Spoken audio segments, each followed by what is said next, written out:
Well, good morning. It is nice to see you all this great morning. What day is it today? It's Wednesday. I've got my days all mixed up. Robby, great to see you. You look fantastic. We matched today. Look at us. How about that? Totally unplanned. We do not coordinate at all whatsoever beforehand, but we end up matching more days than not. I don't know, somehow, magically. Sometimes Brianna and I try to coordinate a little bit because it's kind of fun, but you and I did not, but we just ended up here we are, looking like this morning. So it is great to see everybody. We do have, of course, a great show this morning for you. Robby, what do we have?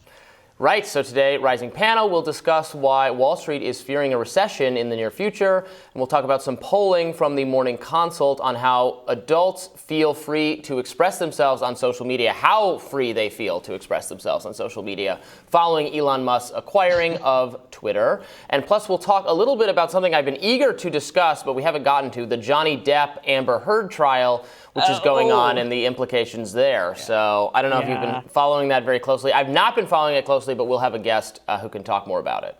Good. I've been following it a little bit. It's been popping up on Twitter, popping up on random, news sites and whatnot. It is a really interesting kind of squabble between. I feel kind of guilty, though. It's one of those guilty pleasures where I'm like, this is their personal business. Is it really my business to know what goes on in their relationship? And, but guilty pleasure, I guess it's one of those things. Terrible, right?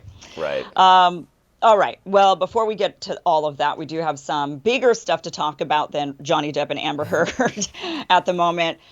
Yesterday, Senator Rand Paul and Secretary of State Antony Blinken sparred during a hearing over Ukraine joining NATO after Blinken said that Russia hasn't attacked NATO countries for probably good reason, referring to their collective strength against Russia. So let's watch that exchange.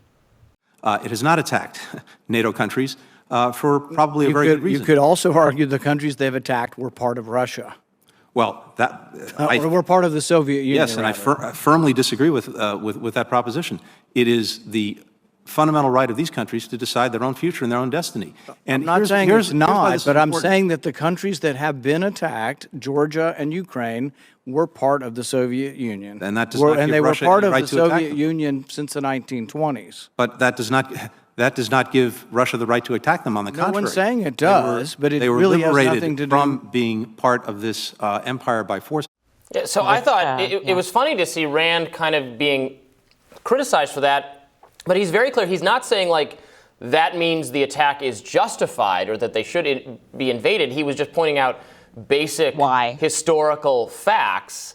And, Blinken was getting so flustered about it, and it didn't really make any sense to me. He wasn't saying that justified, what was happening, but let's just, let's be clear and let's be truthful about, what the situation is and what it's been historically. And, Blinken didn't even want to hear that. Yeah, there's this kind of odd aversion to wanting to even discuss what escalated to get Russia to this point. I agree. I totally understand the premise of, look, if you commit an act of violence, so if we were to scale this down, kind of take it away from the war that's going on and just put it into like the context of two people, right? One person hits another person and it's wrong. That person gets punished for it. But then the question is, why did they hit them? Did the person provoke? Did the person antagonize? Did the person maybe hit them a little bit first or do something to them first that maybe made them take a swing at them, right? Or even if it's like a dog biting you, for example, what did you do potentially to provoke it? Or is the dog just rabid and it's just going nuts and it's just going around biting people randomly? I guess like what was it, that they put down in D.C. That was kind of a sad story. But the fox. The fox. Yeah, terrible. But, so the asking of the question why Russia did it, what escalated them to this point, that for some reason, if you even talk about it, now suddenly you're a Putin puppet spewing Kremlin talking points. But knowing why Ukraine ended up in this position with Russia, the reason that's important is because, for one, it helps us assess maybe with the negotiation, if there is to be one, which it doesn't seem like they're even looking to have one. And secondly, it would help protect other countries. I mean, as they mentioned, Georgia and Ukraine have been invaded by Russia. You want to prevent a third one from that happening, whichever third one that might be. Maybe Finland, for example, because they're talking about joining NATO. So you would want to know the why so that you could maybe prevent that, or at least have better barriers for when that inevitability might happen. But instead, it's how dare you talk about it? Right. And like, doesn't a member of our Senate, don't our elected representatives have some right to discuss, how committed we are to this fight, what we're just going to let it go on forever? That's our, if that's the strategy, fine, let's discuss it. Maybe it needs to be voted on. It needs to be approved by the legislatures. There needs to be some, is that what the public wants? Is that what the people of the U.S. want? Maybe it is. Yeah. But let's be honest about what it is. If it is the case that we are trying to drain Russia. This is a sort of proxy battle with Russia. I'm not saying that's unjust, but let's actually be clear about what we're doing. Yeah, exactly. And actually, Russia did accuse the U.S. and NATO allies of pushing a proxy war following reports that the U.S. marshaled 40 allies to furnish Ukraine with long-term military aid, with Germany pledging dozens of anti-aircraft vehicles like these to Ukraine, in a major policy shift for Germany, who had wavered over fear of provoking Russia. Defense Secretary Lloyd Austin traveled to Germany yesterday, where he convened with the officials from the 40 allied countries and had this to say. We don't have any time to waste. The briefings today laid out clearly why the coming weeks will be so crucial for Ukraine. So we've got to move at the speed of war.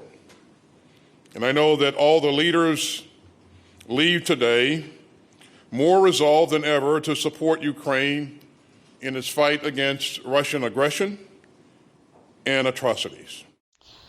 So meanwhile, Russia's foreign minister said yesterday that the heavy influx of weapons into Ukraine is effectively pushing Ukraine to abandon peace talks with Moscow. That seems to be pretty obvious. The thing that I find really alarming about this, kind of to your point, Robbie, what you were just mentioning, they're talking about long-term now military aid to Ukraine. I think the American people were hoping for some sort of end to this war, peace talks, likely. That's usually how wars end, if one isn't being totally demolished. And yet, instead of peace talks, we're going to just fight into the last Ukrainian. And that is something that many have criticized, this policy, saying that who is going to win in this? If it's going to be a fight to the end, and it's going to be until one nation is destroyed, which nation is that? Because I don't think it's Russia right now. I don't think they're being destroyed at all. Right? I mean, they haven't even what's happening to them?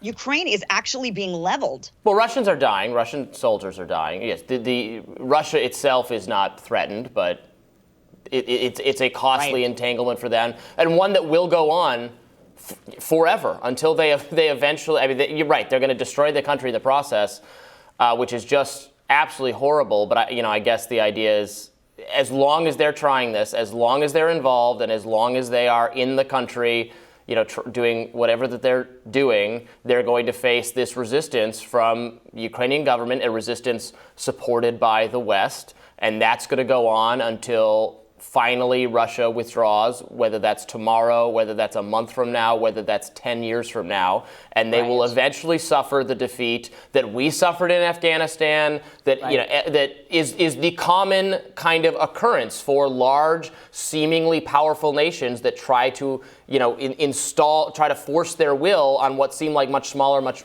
weaker adversaries, and then find that actually those people are willing to fight, and they're going to fight back. On and on. You're right. They're not going to win. They're not going to topple the invading government. But that government is going to suffer setbacks and humiliations as it becomes mired and bogged down and involved in this conflict for potentially decades. A scenario no one wants to see, but is really only on Russia, and I absolutely support us. Putting more pressure on the Ukraine, or in exchange for the weapons, trying to say we really want you to try to strike a deal. But the reality is, it's going to go on, I think, until Russia has had enough. Well, and to go back to what Tony Blinken said, he talks about a nation's right. And I do agree. Every nation has the right to self-determination, for sure. So they should be able to decide whether or not they want to join NATO, or whether or not they, want to go into peace talks. But the thing is that when money is involved, there's a strong arming there. And the problem with Ukraine is that they receive a ton of aid from the United States prior to military aid, just a lot of aid into the country. And they're reliant on that. So when the United States says, we want you to do XYZ thing, or else we're going to take this funding away from you, what kind of choice is Ukraine really making? What kind of self-determination are they really engaging in at that point? So this isn't, and we do this with all kinds of countries. We use money to persuade, to intimidate, to coerce. And this is one of those instances when it comes to Ukraine. So, I do agree every nation has the right to self-determination, but is it really truly self-determination when there's some sort of coercion involved? That's something to be thinking about. Right, and that whole line is that's a admirable sentiment, right? Every nation has the right to self-determination, but what that means ends up being very confusing because the lines, the map of Europe has been rewritten 80 trillion times through history, through the medieval period. So I like to say that what I think is that all people have the right to live free of tyranny, or so to the extent that the Ukrainians' goal is not to, they do not want to be ruled by Putin's authoritarian government. I think that is I understand that goal. I would not want to be ruled by the current Russian government. I wouldn't want to be ruled by the current Chinese government, trying to pursue zero COVID, that kind of thing. I think their governments are just, despite my criticisms, our government, there are aspects of our government I don't like living under either, but these are, even more authoritarian impulses. So I sympathize and understand people who want to say, yes, we don't want to be ruled by them, but, that's a desire. If the practical cost is just, it's going to be a lot of death and a lot of misery for a long time, which is really, really awful. Well, although I do think that Russia has actually a plan that I don't think it will end up being like Afghanistan. I do think they're going to just split the country in half. I think that maybe could have been avoided, had Ukraine gone to the negotiation table earlier and kind of agreed to some of Russia's first demands. But now that Ukraine is just not going to, and that's really, really clear to Russia, I think they're now saying, all right, then I guess we're just going to have to cut the country in half. And that is something they said originally. They said, look, you not coming to the table, you're now threatening your own sovereignty in this way. I don't think they're going to go after the eastern part of Ukraine. The western part of Ukraine, like Kiev. I don't think that was ever really the plan. But certainly taking the Donbass region all the way and the land bridge into Crimea and now even into Odessa. I think they're going to secure possibly that entire border to Russia. And then they're going to stop because a lot of the people in that area, they are, Ukraine was already a divided country with Russian, ethnicity and Russian-speaking Ukrainians versus Ukrainian-speaking Ukrainians. So it was already fairly divided. Dividing along those ethnic and cultural lines, I don't think those people are going to rise up and fight back. We didn't see that in Crimea, for example. So it might end as soon as that happens, but there's always going to be that aggression on the border, like what we've seen for the last 8 years in the Donbass region, against the rebels and the Ukrainians, and so it could be something like that for a really long time. I doubt it's going to turn into Afghanistan. Let's hope, but who knows? I don't know. Anything can happen, unfortunately. Well, we'll see, but I think it very well might, but we'll see. All right, we'll have more Rising. I'll have my radar coming up next.